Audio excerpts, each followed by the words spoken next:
Good afternoon. I've had some coffee. Folks, welcome to Prepper Nation. This is John, of course, and I know Trump, Stormy Daniels, we got that going on. We've got the university chaos and all the protests. There's so much stuff that we could talk about, right?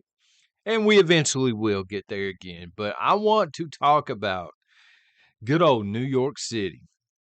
I can't pass this one up. This one's getting marked off the bingo card because I couldn't believe it. I couldn't believe my eyes when I saw what was happening in New York City. And, you know, full transparency, I'm not in New York City, so it's easy for me to sit back here and drink sweet tea and say, I told you so. All right. For the folks in New York City, it may not be as funny. All right. So I sympathize with you. Don't know why you're there. Don't know why you're still in New York City, but if you're there, hey, my heart bleeds. So New York City has a problem. Approximately, and this is one of those fringy numbers because nobody knows, approximately 175,000 illegals currently reside in New York City. Excuse me, not illegals. They hate when you say that. Asylum seekers.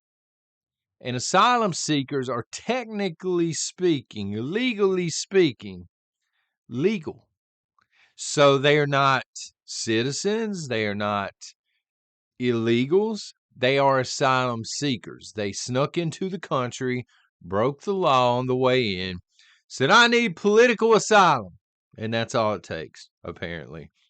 Um, but legally, these people cannot work. They cannot hold jobs. Sure, they can work under the table. Some people do that. You don't report taxes, yada, yada, yada. Those jobs are out there. They've always existed, but there are only so many of those jobs. There are probably not 175,000 under the table jobs in New York City on top of the people that already are doing that in New York City. There's only so much to go around. So these asylum seekers, woo, I hate that term. I'm going to be honest with you. They've been staying in shelters. As you know, it, New York City is a sanctuary city and it is a right to shelter city, which means, legally speaking, the mayor has to put these people somewhere if they're seeking asylum. Now, just to break down that law, when people are seeking asylum, this is not meant for 175,000 people at one time.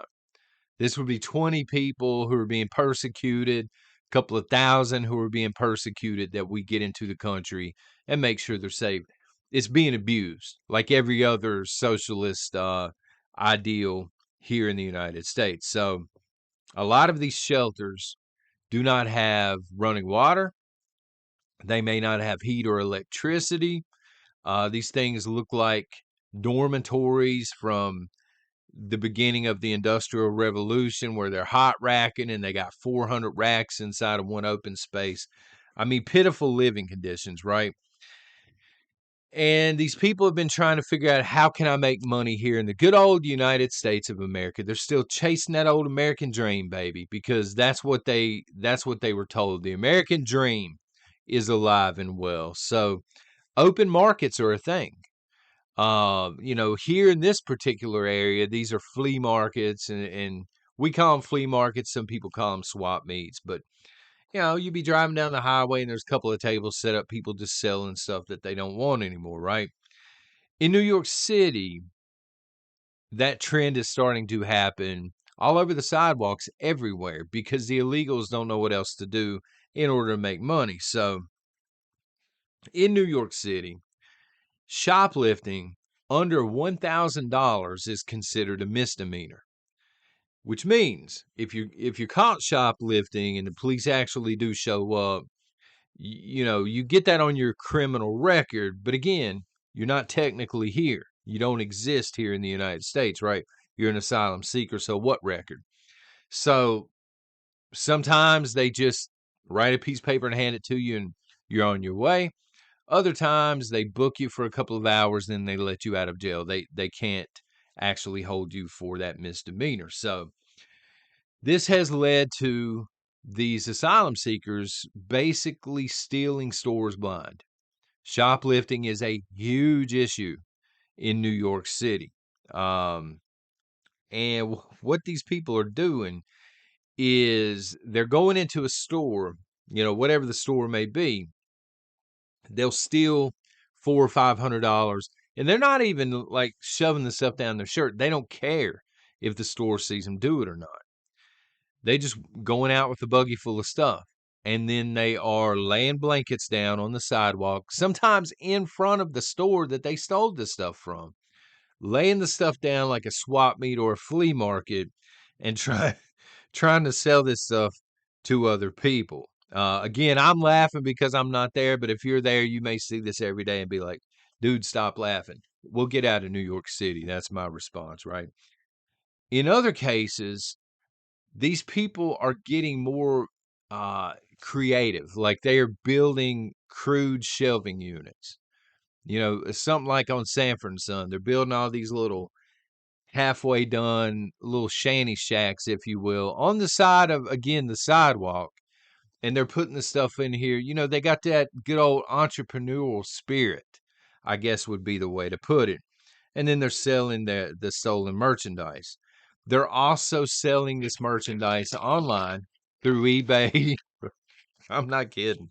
Through eBay and Facebook Marketplace via the government phones that were given to them when they arrived seeking asylum. So the plot thickens, okay? So as if this isn't crazy enough, as if this is not Twilight Zone-ish enough, now there's so many immigrants in New York City that what has taken place is, immigrants, right? Asylum seeker number one will steal $500 worth of merchandise, bring it outside in a shopping cart. The stores will call the police. Again, sometimes they show up, usually they don't. The asylum seeker then spreads out their little blanket on the sidewalk in order to sell their wares that they just stole, and they'll lay all this stuff out. And what's happening now is asylum seeker number two will be coming down the sidewalk, and they're stealing from asylum seeker number one. So these people are beginning to steal from one another. And what's asylum seeker number one going to do? Call the police? It's just more convenient to walk down the street and steal from the people that just stole this merchandise from it. Why go into the store? They're bringing it outside for it to be thieved at this point. And now they're making less money selling stolen merchandise, apparently.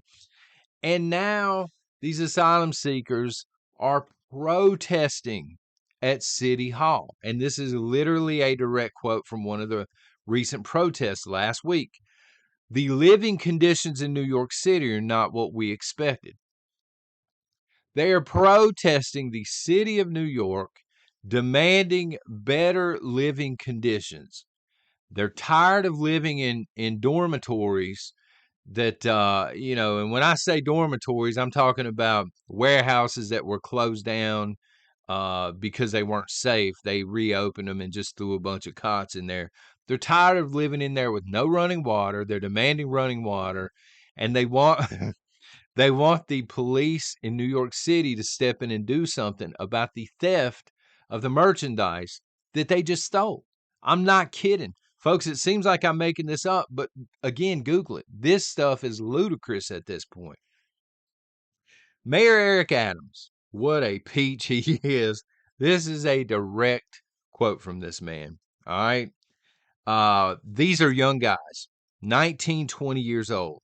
So they are ready to work. He's making a case they need work permits. So first of all, let me stop you right there. Let's have a conversation, Mr. Mayor Eric Adams. I thought that these were helpless women and children coming seeking asylum. That's what we've been spoon-fed for the last 3 or 4 years now. So now you're contradicting yourself, and you're telling us brazenly, in the wide open, these are 19 and 20-year-old men that have come here. He's telling you. He's been lied to your face for the last 3 or 4 years. just like every other mayor in every other sanctuary city. They knew these people were 19 and 20-year-olds. They knew they were bringing voters and a workforce to replace the existing population. This was never about women and children, he's telling you as much. But now he's saying, again, these people need work permits. We need to allow these people to work and make their own way. Herein lies problem number 2, okay? He's saying the process to apply for work permits, there's too much red tape for people that aren't supposed to be here. You think?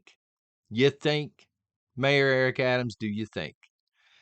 But he is saying that we need to cut through all the red tape. Herein lies problem number 2, though. If an asylum seeker gets a work permit and they have not been in the United States of America for 31 days of the calendar year, they're not taxable. They owe 0 taxes at that point. And we don't even know who these people are. Therefore, it's the honor system. Have you been in the United States for 12 months straight? Of course not. Why would they willingly say, yeah, I've been here the entire time and pay taxes? Brother, they're not going to pay. He wants us to give these people a work permit so they can take jobs from American workers in New York City, right? Because that's what's going to happen. Where are the jobs going to come from, right? Americans would lose their jobs, so this 175,000 plus can now be employed via a work permit, which is going to allow them not to pay taxes. So somebody in Wyoming, somebody in Nebraska or Florida who's working every day is paying taxes.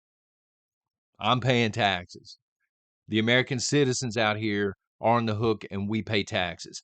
These folks would not have to do it. The fact that these people are out of money, they don't know what to do. They claim they've been lied to by shelter workers and things. We're beginning to see broad daylight brawls. You know, when you have asylum seekers stealing stolen merchandise from other asylum seekers, this leads to confrontation. You know, that broom that you were trying to sell that you just stole from Dollar General behind you, this becomes a weapon at some point. We've got illegals swinging brooms at one another. Some other people, they're not confrontational about it. You know, asylum seeker number 1 just got stolen off of. They just go back in the store and they double down and they take more, which is hurting the people, you know, that work at the store. I don't know.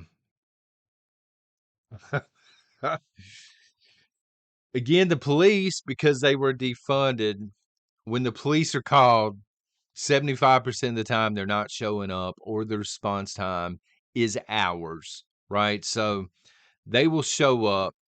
The asylum seeker will be taken down to the station, right? For a couple of hours. They return. The first thing they do, lay their little blanket back out, and then they go on the magic shopping spree in the store behind them that they were just arrested for shoplifting from. Isn't it fun? Isn't it fun? I'm going to go ahead and say it. Is it not fun to sit here and watch sanctuary cities eat their own? Isn't it fun just to watch this lunacy? Like, they were warned, son, we tried to tell them this is not going to work. You can't let this many people into the country.